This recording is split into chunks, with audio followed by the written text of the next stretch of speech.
December 25. വലിയ ഒരു നഗരത്തിലെ പഞ്ചനക്ഷത്ര ഹോട്ടൽ.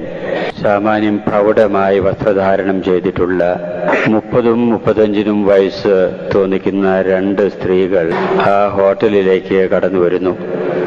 അവർക്ക് ഇണങ്ങിയ സീറ്റിൽ ഇരിക്കുന്നു. ആ ഹോട്ടലിലെ ശീതള ഛായയിൽ അവർ അവരുടേതായിട്ടുള്ള സ്ഥാനങ്ങളിൽ ഇരിക്കുന്ന അവസരത്തിൽ ഹോട്ടലിലെ വെയിറ്റർ, പ്രത്യേക യൂണിഫോം ധാരിയായ വെയിറ്റർ അവരെ സമീപിക്കുന്നു. വെയിറ്ററിൽ നിന്ന് മനസ്സിലാക്കുന്നു ആ ഹോട്ടലിൽ അന്ന് ചൈനീസും കോണ്ടിനെന്റലും ആണ് സ്പെഷ്യല്. ഭക്ഷണത്തിന്റെ രീതികളാണത്. ഈ 2 സ്ത്രീകളും ചൈനീസും കോണ്ടിനെന്റലും അവർക്ക് ഇഷ്ടപ്പെട്ട രീതിയിലുള്ള വിഭവങ്ങൾ ഓർഡർ ചെയ്തു ആസ്വദിച്ചു കൊണ്ടിരിക്കുക. ആ അവസരത്തിലുണ്ട് മറ്റൊരു മനുഷ്യൻ ആ ഹോട്ടലിലേക്ക് കടന്നു വരുന്നു. സ്വാഭാവികമായിട്ടൊരു രംഗനിരീക്ഷണം ചെയ്യും. പഞ്ചനക്ഷത്ര ഹോട്ടലാണ്. ആ രംഗനിരീക്ഷണത്തിൽ ഈ മനുഷ്യന്റെ കണ്ണ് ഈ 2 സ്ത്രീകൾ ഇരിക്കുന്ന സീറ്റിലേക്ക് പോയി. അതിലുള്ള ഒരു സ്ത്രീയെ വളരെ പരിചയം ഈ മനുഷ്യന്. സ്വാഭാവികമായിട്ട് ആ മനുഷ്യൻ ആ സ്ത്രീകളുടെ അടുത്തേക്ക് ചെന്നു. പരിചയമുള്ള സ്ത്രീയോട് ചോദിച്ചു, എന്താ ഇന്നത്തെ വിശേഷം? ആ സ്ത്രീ പറഞ്ഞു, ഉണ്ട്, വിശേഷമുണ്ടെന്ന്. ഇന്ന് എൻ്റെ മകന്റെ ബർത്ത്ഡേ ആണ്. 2ാമത്തെ ബർത്ത്ഡേ ആണ് അവന്റെ. 2 വയസ്സ് ഇന്ന് പൂർത്തിയാകുന്നു. എന്നിട്ട് മകനെവിടെ? മകനെ അമ്മൂമ്മയുടെ കയ്യിൽ കൊടുത്ത് ഏൽപ്പിച്ചിരിക്കുക. മകൻ ഇവിടെ ഉണ്ടാകുമ്പോ ഞങ്ങൾക്ക് ഈ ഭക്ഷണം ആസ്വദിക്കാൻ സാധിക്കില്ല. ആ മനുഷ്യൻ അങ്ങനെ അന്താളിച്ചു നിന്നു. നമ്മളിവിടെ അന്താളിച്ചിരിക്കുന്നു. ബർത്ത്ഡേ ആഘോഷിക്കുന്ന മകന്റെ സാന്നിധ്യം, ആ ആഘോഷത്തിനെ വിഘാതമായിട്ട് കാണുന്ന കൊച്ചമ്മ. അങ്ങനെ അമ്മമാര് മകന്റെ ബർത്ത്ഡേ ആഘോഷിക്കുന്നു, പക്ഷേ മകന്റെ സാന്നിധ്യം അവർക്ക് ഇഷ്ടപ്പെടുന്നില്ല. ഭക്ഷണം ശരിക്ക് കഴിക്കാൻ സാധിക്കില്ല എന്നുള്ള വിചാരം. കുറച്ച് കടന്നുപോയി അമ്മയുടെ നിലപാട് എന്ന് ചിലപ്പോ നമുക്ക് തോന്നാം. ഇനി നമ്മുടെയൊക്കെ നിലപാടെന്താ? കത്തോലിക്ക വിശ്വാസികളുടെ പൊതുവെയുള്ള നിലപാടെന്താ? ക്രിസ്തുവിന്റെ ജനന തിരുനാള് ക്രിസ്മസ്. പക്ഷെ ക്രിസ്തുവില്ല ആഘോഷങ്ങൾക്ക്. ക്രിസ്തുവില്ലാത്ത ക്രിസ്തുമസ് ആഘോഷങ്ങള് പരക്കെ കാണുന്നു. ക്രിസ്തുവില്ലാത്ത ക്രിസ്മസ് ആഘോഷം എന്ന് പറഞ്ഞാൽ എന്താ അച്ചായി പറയണത്? മനസ്സിലാവണില്ലല്ലോ. ക്രിസ്തു നമ്മളെ പോലെ ഒന്നിച്ചിരിക്കാൻ പറ്റുമോ? നമ്മൾ മുറിക്കുന്ന കേക്കിന്റെ കൂടെ ക്രിസ്തു വന്നിരിക്കുവോ? ഇല്ല. അങ്ങനെയൊക്കെ മനസ്സിലാക്കാൻ എനിക്കുമില്ലേ സാമാന്യ ബുദ്ധി? അതല്ലല്ലോ ഉദ്ദേശിക്കുന്നേ. ക്രിസ്തുവില്ലാത്ത ക്രിസ്മസ് ആഘോഷം. അതുകൊണ്ട് എന്താ നമ്മൾ ഉദ്ദേശിക്കുന്നത്? ക്രിസ്തുവിൻ്റെതായിട്ടുള്ള മൂല്യബോധമില്ലാതെ, ക്രിസ്തുവിൻ്റെതായിട്ടുള്ള വീക്ഷണമില്ലാതെ, ക്രിസ്തുവിൻ്റെതായിട്ടുള്ള കാഴ്ചപ്പാടില്ലാത്ത ആഘോഷങ്ങള്. ക്രിസ്മസ് ആഘോഷം, ക്രിസ്തുവിന്റെ ജനനം, പക്ഷേ ക്രിസ്തു അവിടെ ഇല്ല. ക്രിസ്തുവിനെ നമ്മുടെ ഒരു പുൽക്കൂട്ടിൽ കിടത്തി പൂട്ടിയിട്ടിരിക്കുക. അല്ലെങ്കിൽ വേറെ ഏതെങ്കിലും വളരെ വിരളമായിട്ടുള്ള വല്ല സന്യാസ ആശ്രമത്തിലൊക്കെ പൂട്ടിയിട്ടിരിക്കുക. അല്ലെങ്കിൽ ഏതെങ്കിലും ചുരുക്കമുള്ള ആരാധനാലയത്തിൽ ഭദ്രമായിട്ട് വെച്ചിരിക്കുക. നമ്മുടെ കൂടെ ക്രിസ്തുവില്ല. ഇല്ല എന്ന് എങ്ങനെ പറയാൻ തോന്നുന്നു? നമ്മുടെ ആഘോഷങ്ങളില് ക്രിസ്തുവിൻ്റെതായിട്ടുള്ള മൂല്യബോധം നഷ്ടപ്പെടുന്നു. എന്താ ക്രിസ്തുവിന്റെ മൂല്യബോധം? ഒറ്റ വാക്കില് പറയാൻ വലിയ ബുദ്ധിമുട്ട്. എനിക്കത് സാധിക്കുന്നത് തന്നെയില്ല. വലിയ ബുദ്ധിമുട്ട്. എങ്കിലും ചിന്തിച്ചപ്പോൾ എനിക്ക് മനസ്സിലാകുന്നു, ഒരു വാക്ക് ഞാൻ കണ്ടുപിടിച്ചു. സഹിഷ്ണുത എന്ന് പറഞ്ഞാൽ തെറ്റില്ല എന്ന് തോന്നുക. ക്രിസ്തുവിന്റെ മൂല്യബോധങ്ങളെ ഉൾക്കൊള്ളിച്ചുകൊണ്ട് ഒരു വാക്ക് വേണമെന്ന് വരികിലേ അതിന് ഞാൻ പേര് കൊടുക്കുന്നത് സഹിഷ്ണുത. നമ്മൾ കേട്ടിട്ടുള്ള വാക്ക. അത് സംസ്കൃത പദമാണത്. സഹ് പ്ലസ് ഇഷ്ണുക എന്നാണ് സംസ്കൃതത്തിന്റെ വിവിച്ഛേദം. സഹ് എന്ന് പറഞ്ഞാൽ സഹനം എന്നാണ് അതിന്റെ അർത്ഥം. ഇഷ്ണുക എന്ന് പറഞ്ഞാൽ ഇഷ്ടപ്പെടുക. അപ്പൊ സഹനം ഇഷ്ടപ്പെടുക, ഇഷ്ടപ്പെട്ടതാണ് ശീലിക്കുക. അപ്പൊ സഹിഷ്ണുത എന്ന് പറഞ്ഞാൽ സഹനം ശീലമാക്കുക എന്നർത്ഥം. സഹനം ശീലമാക്കുന്ന ഒരു പ്രകൃതിയാണ് യേശുവിന്റെ പ്രകൃതി. ശീലമാക്കുക, വല്ലപ്പോഴും നിവൃത്തിയില്ലാതെ സഹിക്കുക എന്നുള്ളതല്ല, സഹനം ശീലമാക്കുക. അങ്ങനെ സഹനം ശീലമാക്കുക എന്ന് പറഞ്ഞാൽ നമുക്ക് പലതും മനസ്സിലാവണില്ല. അല്പം കൂടി ആഴത്തിലേക്ക് കടന്നാൽ നമുക്ക് മനസ്സിലാക്കാം, അതിൽ ചില മാനങ്ങളുണ്ട് സഹനം ശീലമാക്കുന്നതിന്. അതിൽ പ്രധാനപ്പെട്ട ഒരു മാനമാണ് ക്ഷമ. ക്ഷമ. അപ്പൊ യേശുവിന്റെ മൂല്യബോധം നമ്മളിൽ ഉണ്ടാകണമെന്ന് വരികില് ആദ്യം ക്ഷമിക്കാൻ നമ്മൾ പഠിക്കണം. പഠിച്ചങ്ങോട്ട് പരീക്ഷ പാസ്സായതുകൊണ്ട് ക്ഷമ മുഴുവൻ അങ്ങോട്ട് ആയില്ല, നിരന്തരം അഭ്യസിച്ചു കൊണ്ടിരിക്കുന്നതാ. എന്നാൽ ചില അവസരത്തിൽ ക്ഷമകേടുണ്ടായാൽ തന്നെ വീണ്ടും ക്ഷമിക്കാൻ പഠിച്ചുകൊണ്ടിരിക്കണം. ഇങ്ങനെ പഠിക്കുന്ന ഒരു രീതിയിലല്ലാതെ ക്രിസ്തുവിന്റെ മൂല്യങ്ങൾ ഉൾക്കൊള്ളുന്നില്ല എന്നർത്ഥം. അപ്പൊ നമ്മുടെ ആഘോഷങ്ങളിലെല്ലാം അല്പം ക്ഷമയുണ്ടാകണം. വീടുകളായും ശരി, സമൂഹത്തിലായാലും ശരി, ക്ഷമ നമ്മുടെ ജീവിതത്തിൽ ഉണ്ടാകണം എന്നർത്ഥം. അത് വളർത്തിക്കൊണ്ടുവരണമെന്നർത്ഥം. ഒരു ദിവസം ഉണ്ടാകേണ്ടതല്ല, നിരന്തരമായിട്ടുള്ള ആ രീതിയിലേക്ക് നമ്മുടെ ശ്രദ്ധ വരണം. അങ്ങനെ ക്ഷമിക്കാൻ പഠിക്കുന്ന വ്യക്തികൾക്ക് കാത്തിരിക്കാൻ പഠിക്കാം. അപ്പൊ രണ്ടും കൂടിയാകുമ്പോൾ ക്ഷമയോട് കൂടിയുള്ള കാത്തിരിപ്പ് ക്രിസ്തുവിന്റെ ദർശനത്തിന്റെ ഒരു പ്രത്യേകതയാണ്. ഒരു വെട്ടിന് രണ്ട് മുറി അല്ല, അതല്ല ക്രിസ്തുവിന്റെ ദർശനം. ക്ഷമയോടുകൂടിയുള്ളൊരു കാത്തിരിപ്പ്, അത് ഉടനീളം ക്രിസ്തുവിന്റെ ദർശനമായിട്ട് സുവിശേഷത്തിൽ നമുക്ക് കാണാം. ക്ഷമയോടുകൂടിയുള്ളൊരു കാത്തിരിപ്പ്. ആ കാത്തിരിപ്പാണ് ഇന്നും ക്രിസ്തുവിന്റെ സാന്നിധ്യം സഭയിലുള്ളത്. ക്ഷമയോടുകൂടിയുള്ളൊരു കാത്തിരിപ്പ്. അപ്പോൾ നമ്മളെ സംബന്ധിച്ചിടത്തോളം നമ്മൾ അഭ്യസിച്ചെടുക്കേണ്ട യാഥാർത്ഥ്യം ക്ഷമയോടുകൂടിയുള്ളൊരു കാത്തിരിപ്പിന്റെ ഒരു ശൈലി നമ്മുടെ ജീവിതത്തിൽ ഉണ്ടാകേണ്ടിയിരിക്കുന്നു. മൂന്നാമത്തെ ഒരു മാനമാണ്, ഒരു ഡൈമെൻഷൻ, അതിന്റെ വിഭാഗം എന്ന രീതിയിൽ നമുക്ക് ചിന്തിക്കാം. നീതിയോടുകൂടി ജീവിക്കാനുള്ള ഒരു ത്വര, അഭിലാഷം, അതിനുള്ള അഭിനിവേശം. ചാരിറ്റി എന്നൊക്കെ പറയാൻ വളരെ എളുപ്പ, ഔദാര്യം കാണിക്കുക എന്ന് പറഞ്ഞാൽ വളരെ എളുപ്പ. ചില ഔദാര്യങ്ങൾ അനീതിയായിട്ട് തീരും. അങ്ങനെ വരുമ്പോൾ അഴിമതിയാകും. അത് നീതിപൂർവ്വം ജീവിക്കുക എന്ന് പറഞ്ഞാൽ വളരെ വളരെ ശ്രമകരമാണത്. നീതിബോധം, ഒരുവന് നീതിയായിട്ടുള്ളത് മറ്റുള്ളവന് അനീതിയായിട്ട് തോന്നാം. സങ്കീർണമാണ് ജീവിതം. നിരന്തരം കണ്ടുപിടിക്കേണ്ട യാഥാർത്ഥ്യമാണ്. നിരന്തരം അനുനിമിഷം ഏതാ നീതി, ഏതാ നീതികേട് എന്ന് വെച്ചാൽ ഏതാ ശരി, ഏതാ തെറ്റ്, കൂടുതൽ ശരി ഏത്, തെറ്റ് ഏത് എന്നുള്ള വിവേചന ബുദ്ധിയോടുകൂടെ കാര്യങ്ങൾ കാണാനും ജീവിക്കാനും ഉള്ള ഒരു രീതി, ക്രിസ്തുവിന്റെ സ്വഭാവത്തിന്റെ രീതിയാണത്. അതിൽ ചില വിവാദങ്ങളൊക്കെ ഉണ്ടാക്കിയിട്ടുണ്ട് യേശു, നിരന്തരം ഇന്നും ഉണ്ടാക്കിക്കൊണ്ടിരിക്കുന്നു. അമ്മയോടുള്ള പെരുമാറ്റത്തിലാകാം, ബന്ധുക്കളോടുള്ള പെരുമാറ്റത്തിലാകാം, യേശുവിനെ കണ്ടുമുട്ടുന്ന ആളുകളോടാകാം. സാധാരണ മനുഷ്യന്റെ വായിലെ വഴങ്ങാത്ത രീതിയിലുള്ള ഒരു പെരുമാറ്റം. പക്ഷെ കൂടുതൽ ശരി അതാണെന്ന് ചിന്തിക്കും തോറും മനസ്സിലായി വരും, ശരി ചെയ്തവനാണ് യേശു, കൂടുതൽ ശരി ചെയ്തവനാണ് യേശു. അതുകൊണ്ടാണ് ഈ പാതിരാത്രിയിൽ നമ്മളിവിടെ വന്നു കുത്തിരിക്കാൻ ഇടവന്ന ആ രഹസ്യം. ശരിയുടെ ശക്തിയാണ് ഈ ഉറക്കൊളച്ച് നമ്മളിവിടെ ഇരിക്കുന്നതിന്റെ അർത്ഥം. അപ്പൊ നീതിബോധം നമ്മുടെ ഉള്ളിലുണ്ടാകണം. പറയാൻ വളരെ എളുപ്പം, ഓരോ അവസരത്തിലും കണ്ടുപിടിക്കണം. കൊടുക്കേണ്ടത് കൊടുക്കേണ്ടവർക്ക് കൊടുക്കേണ്ട സമയത്ത് കൊടുക്കണം. രൂപാണ പൈസ മാത്രമല്ല, അംഗീകാരമാണെങ്കിൽ, നല്ല വാക്കാണെങ്കിൽ, അർഹതപ്പെട്ടവർക്ക് അത് പിശുക്ക് കാണിക്കണ്ട. ഇതൊക്കെ നീതിയുടെ വശമാണ്. ഇങ്ങനെ ജീവിക്കുന്ന ശൈലി. എന്നാൽ കൊടുക്കേണ്ടത് എപ്പോഴും അംഗീകാരം തന്നെ ആകണമെന്നില്ല. ചില തിരുത്തലുകൾ ഉണ്ടാകാം. കൊടുക്കണമത്, നടത്തണമത്, നീതിയുടെ വശമാണത്. ഉത്തരവാദിത്വത്തിന്റെ അടിസ്ഥാനത്തിലെ തിരുത്തലുകൾ ആവശ്യമാണെങ്കിൽ അത് കൊടുക്കണം.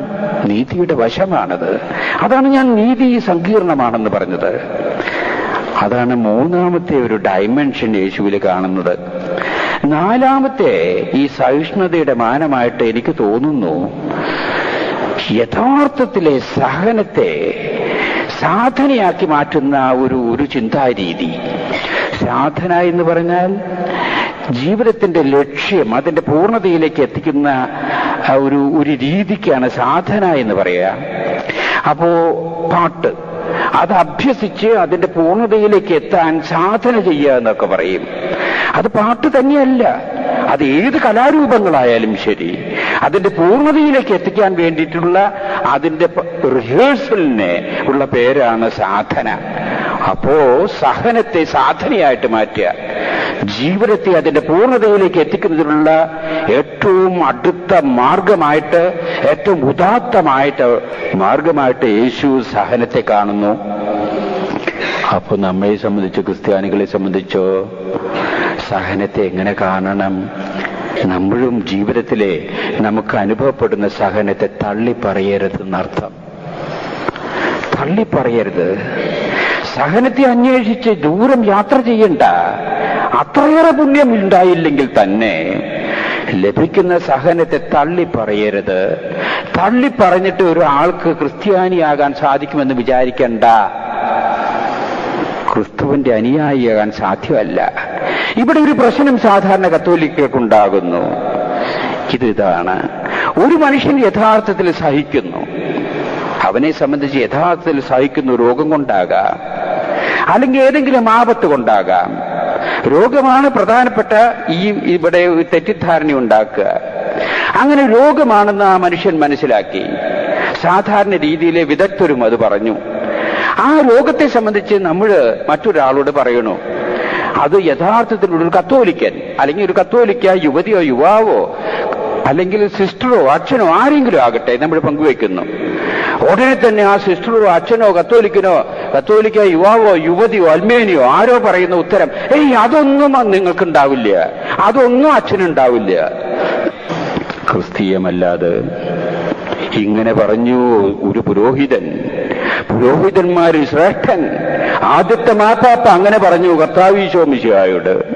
കർത്താവ് ഈശോ മിശിഹ പറഞ്ഞു, ഏതാനും മണിക്കൂറുകൾ കഴിയുമ്പോ നിങ്ങൾ എന്നെ പിടിക്കും, നിങ്ങൾ എന്നെ ഉപേക്ഷിക്കും, നിങ്ങൾ എന്നെ അടിക്കും, എന്നെ കൊല്ലും നിങ്ങള്. അങ്ങനെ ഉണ്ടാവില്ല നിനക്ക്. ദൈവം കനിയട്ടെ, അങ്ങനെ ഉണ്ടാകില്ല. അങ്ങനെ ഉണ്ടാകല്ലേ പുണ്യം. ക്രൈസ്തവ ദർശനമാണെന്ന് വിചാരിച്ചിട്ടാണ് പത്രോസ് അങ്ങനെ പറഞ്ഞത്. പത്രോസിനോട് യേശുക്രിസ്തു പറയണു, കട്ടന്ന് പോ ചെവുത്താനെ എന്റെ മുന്നിൽ നിന്ന്. അതിനു മുമ്പ് പറഞ്ഞിട്ടില്ല, അതിനുശേഷവും പറഞ്ഞിട്ടില്ല. യേശു അങ്ങനെയുള്ള വാക്കുകൾ ഉപയോഗിക്കുന്നവനല്ല. അത്രയേറെ മനസ്സിന് വിഷമം വരുന്നു യേശുവിനെ. തലയിൽ ഒന്നും കയറുന്നില്ല. ചക്ക എന്ന് പറയുമ്പോ ചുക്കുന്നാണല്ലോ വിറ്റങ്ങൾ മനസ്സിലാക്കുന്നത്. അതുകൊണ്ടാണ് യേശുവിന്റെ സങ്കടത്തോടു കൂടിയുള്ള രോഷം കൊണ്ട് പറയുന്നു, ചെകുത്താനെ നീ എന്റെ മുന്നിൽ നിന്ന് പോ. ചെകുത്താൻ എന്ന് പറഞ്ഞാൽ അതിൽ വിവരിക്കുന്നുണ്ട്, നീ എന്റെ മാർഗത്തിന് തടസ്സമാണ്. നീ വെറും പച്ചയായിട്ടുള്ള മനുഷ്യനെ പോലെ സംസാരിക്കുന്നു. നിന്നോട് ഞാൻ 3 കൊല്ലം പഠിപ്പിച്ചതിന്റെ അംശം പോലും നിന്റെ തലയിൽ കയറിയിട്ടില്ല. സഹിക്കാതെ ഒരു മനുഷ്യന് ജീവിതത്തിന്റെ ലക്ഷ്യം നേടാൻ സാധിക്കില്ല എന്ന് പത്രോസെ നീ മനസ്സിലാക്കിയില്ലേ? പത്രോസ് അന്തം വിട്ട് നിൽക്കുക. കുറച്ച് കഴിഞ്ഞപ്പോ പത്രോസിന് മനസ്സിലായി കേട്ടോ.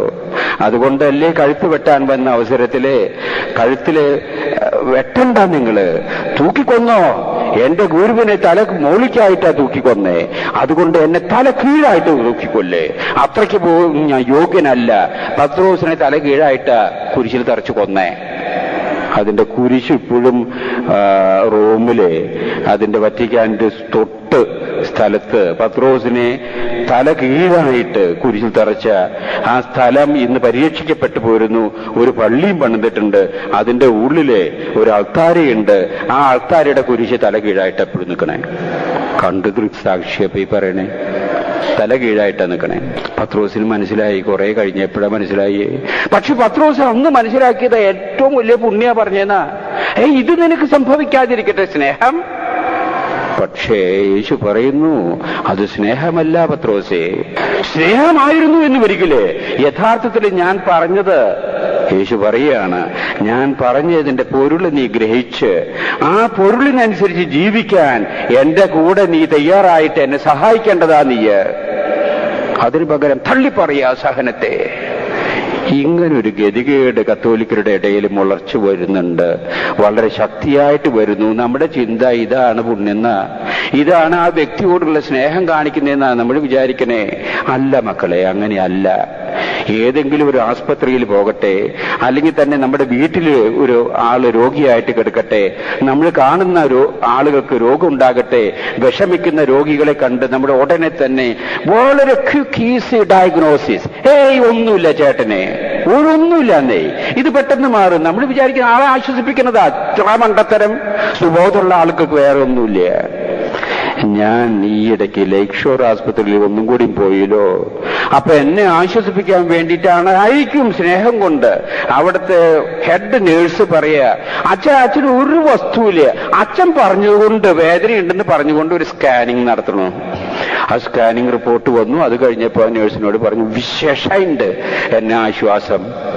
ആ നേഴ്സിന് പെട്ടെന്ന് മനസ്സിലായി, വേവ് ലെന്ത് കുറച്ചുകൂടി അടുത്തുള്ളത് കൊണ്ട് പെട്ടെന്ന് മനസ്സിലായി. ഇനി ഈ തരത്തിൽ പോണ്ട കേട്ടോ നേഴ്സേ, ഞാൻ പറഞ്ഞു, വേറൊരു രീതി അവലംബിക്കുക. ഇത് കോമണാണ്. ഇത് ഈ 5 വയസ്സ് വരെ ഇത് പറ്റുള്ളൂ. 5 വയസ്സ് കഴിഞ്ഞാൽ കുട്ടികളോട് മിഠായി തരാന്ന് പറഞ്ഞ് മിണ്ടാണ്ടിരിക്കുന്ന പ്രായം കഴിഞ്ഞു. സുബോധമുള്ള മനുഷ്യനോട് അതല്ല വേണ്ടത്. നമ്മൾ മനസ്സിലാക്കാതെ തന്നെ മറ്റുള്ളവരെ വിഷമിപ്പിക്കുന്ന രീതിയാണത്. അപ്പൊ സഹനത്തെ യഥാർത്ഥത്തില് അതിന്റെ ഉത്കൃഷ്ടത, അതിന്റെ ഭാവാത്മകത മനസ്സിലാക്കിയിട്ട് ജീവിക്കാൻ നമ്മൾ പഠിക്കണം. ആ പഠിച്ചു വരുമ്പോൾ മറ്റുള്ളവരോട് പ്രതികരിക്കാനും നമ്മൾ പഠിക്കണം. യേശുവിന്റെ മൂല്യബോധത്തിൽ പെട്ടതാ അത്. ഇത് 4. 5ാമത്തെ മൂല്യബോധം എനിക്ക് മനസ്സിലാവുന്നത്, സ്നേഹത്തിന് വേണ്ടിയുള്ള ഒരു വലിയൊരു ആർജവത്വം, ഒരു ദാഹം, ഒരു പ്രസരിപ്പ്, എല്ലാറ്റിനെയും സ്നേഹത്തോടു കൂടി നോക്കിക്കാണുന്ന ഒരു രീതി യേശുവിന്റെ വീക്ഷണത്തിൽ കാണാം. സ്നേഹം എന്ന് പറഞ്ഞാൽ ഉടനെ തന്നെ ഒരു വൈകാരിക ഭാവം നമ്മുടെ മനസ്സിലേക്ക് കയറി വരിക അല്ല. അങ്ങനെയാണെങ്കിൽ അമ്മയോട് പറയോ, അവിടെ നിൽക്ക്, ഞാൻ ഇപ്പൊ ചെയ്യേണ്ട കാര്യങ്ങൾ ചെയ്യട്ടെ. അങ്ങനെ കൃത്യം സുവിശേഷത്തിലില്ല. എന്തിനെ പിന്നെ അന്വേഷിച്ചു വന്നേ? ഞാൻ എന്റെ അപ്പന്റെ പിതാവിന്റെ കാര്യങ്ങൾ നോക്കേണ്ടവനല്ലേ എന്ന് അമ്മയ്ക്ക് അറിഞ്ഞുകൂടെ? വൈകാരികമായിരുന്നു സ്നേഹം എന്ന് ഒരിക്കലും ഇങ്ങനെയാണോ പറയാ? അമ്മയെ ക്ഷമിക്കണം, ഞാൻ പറയാതെ ഇവിടെ നിന്നുപോയി. അങ്ങനെയല്ല മകൻ പറഞ്ഞത്, അങ്ങനെയല്ല പറഞ്ഞത്. കുരിശിൽ കിടക്കുമ്പോഴും വൈകാരികമായിട്ടുള്ള ഈ മകന് സ്നേഹമില്ല എന്നാണോ മനസ്സിലാക്കേണ്ടത്? സ്നേഹത്തിന്റെ തനിമയാണ് അവിടെ. സ്നേഹം എന്ന് പറയുന്നത് വൈകാരിക ഭാവത്തിന്റെ ലേശം അതിൽ കാണും. അതിനേക്കാൾ കൂടുതൽ വിചാരത്തിന്റെ ഭാവമാണ്, ചിന്തയുടെ ഭാവമാണ്, നന്മ വരാനുള്ള ഭാവമാണത്. അങ്ങനെ വരുമ്പോ അത് തന്നെയാ നീതി. ഈ നീതി എന്ന് പറയുന്നത് തന്നെയാണ് സ്നേഹം. ഇത് രണ്ടും ഒന്നായിട്ട് കാണാൻ നമുക്ക്. രണ്ടും രണ്ടല്ല. നമ്മൾ സ്നേഹം എന്ന് പറയുന്നത് വെറും ഒരു ഔദാര്യം, വെറും ചാരിറ്റി, വൈകാരികമായിട്ട് എന്തോ കാണിക്കുന്നത് അതല്ല യേശു ഉദ്ദേശിക്കുന്ന സ്നേഹം. ആത്യന്തികമായിട്ടുള്ള നന്മ വരാൻ വേണ്ടിയിട്ട് ആ വ്യക്തിക്ക് നമ്മൾ ചിന്തയിലും പ്രവൃത്തിയിലും വാക്കിലും ചെയ്യാവുന്നൊക്കെ ചെയ്യുക. ആത്യന്തികമായ നന്മ. ഒരു കുട്ടിക്ക് രോഗം വന്നു, ഇന്ന് ആയുർവേദമാണ് ഏറ്റവും വിശേഷം എന്ന് വിചാരിച്ച് ഇംഗ്ലീഷ് മരുന്ന് കഴിഞ്ഞിട്ട് കയ്പുള്ള കഷായം കൊടുക്കുന്നു. ആ അമ്മയുടെ ചിന്ത, ഈ കഷായം കൊണ്ട് കുട്ടി സൂക്കേട് മാറും. കുട്ടിക്ക് കയ്പുള്ള കഷായം കുടിക്കാൻ പറ്റുന്നില്ല. പക്ഷേ അമ്മയ്ക്ക് ഈ കുട്ടിയുടെ രോഗം മാറണം എന്നുള്ള ആത്യന്തികമായിട്ടുള്ള നന്മ കുട്ടിയിൽ ആഗ്രഹിക്കുന്നത് കൊണ്ട് ആ കഷായം കുടിപ്പിക്കണോ, കുട്ടിക്ക് ഇഷ്ടമല്ലെങ്കിലും. ആത്യന്തികമായിട്ടുള്ള നന്മയാണ് ഇവിടെ. ഇഷ്ടവും ഇഷ്ടക്കേടോ അല്ല പ്രശ്നം. ഇവിടെ ശരിയും തെറ്റുമാണ് പ്രശ്നം. ഇങ്ങനെ വിവേചിച്ചറിയുന്ന ഒരു രീതിയാണ് യേശു ക്രിസ്തുവിന്റെ മൂല്യബോധം എന്നാണ് ഞാൻ മനസ്സിലാക്കണേ. അപ്പൊ ഇതാണ് ക്രിസ്തുവിന് ഈ മൂല്യബോധത്തിൽ നമ്മൾ ജീവിക്കുക. ഈ 5 മൂല്യബോധങ്ങൾ ഞാൻ പറഞ്ഞു. ഈ മൂല്യബോധത്തിൽ നമ്മൾ ജീവിക്കാൻ വേണ്ടിയുള്ള ശ്രമം, ഈ ശ്രമമാണ് ക്രിസ്തുവിനോട് കൂടെ ക്രിസ്മസ് ആഘോഷിക്കുക എന്നൊക്കെ പറഞ്ഞതിന്റെ കാര്യം. അപ്പൊ ക്രിസ്മസ് കഴിഞ്ഞാലും ഈസ്റ്റർ ആയാലും പെരുന്നാളായാലും പെരുന്നാളില്ലാത്ത ദിവസമായാലും ഈ മൂല്യബോധത്തിന്റെ ഒരു ആകർഷണത്തിലെ ജീവിക്കാൻ നമുക്ക് സാധിക്കുക. ഇതാണ് യഥാർത്ഥത്തിലുള്ള ക്രിസ്മസിന്റെ ചൈതന്യമായിട്ട് ഇന്നേ ദിവസം നിങ്ങളോട് എനിക്ക് പറയാനായിട്ട് തോന്നുന്നത്. അതുകൊണ്ട് നാഥ, ലോർഡ് സ്റ്റേ വിത്ത് us എന്ന് നമ്മൾ പറയുന്നുണ്ടെങ്കിൽ, നാഥ ഞങ്ങളോട് കൂടി വസിക്കണം. ഞങ്ങളുടെ ജീവിതത്തിൽ നീയില്ലാത്ത ജീവിതം എന്ന് പറഞ്ഞാൽ നിന്റെ മൂല്യബോധത്തിന് പ്രാധാന്യം കൊടുക്കാത്തൊരു ജീവിതം എന്റേതായിട്ടുണ്ടാകാൻ ഇടവരാതിരിക്കട്ടെ എന്നുള്ള ചിന്ത നമ്മുടെ ഉള്ളിലേക്ക് കടന്നു വരാൻ ഇടവരട്ടെ. നിങ്ങൾക്ക് എല്ലാവർക്കും ക്രിസ്മസിന്റെ മംഗളങ്ങൾ ഞാൻ ഹൃദ്യമായി നേരുന്നു.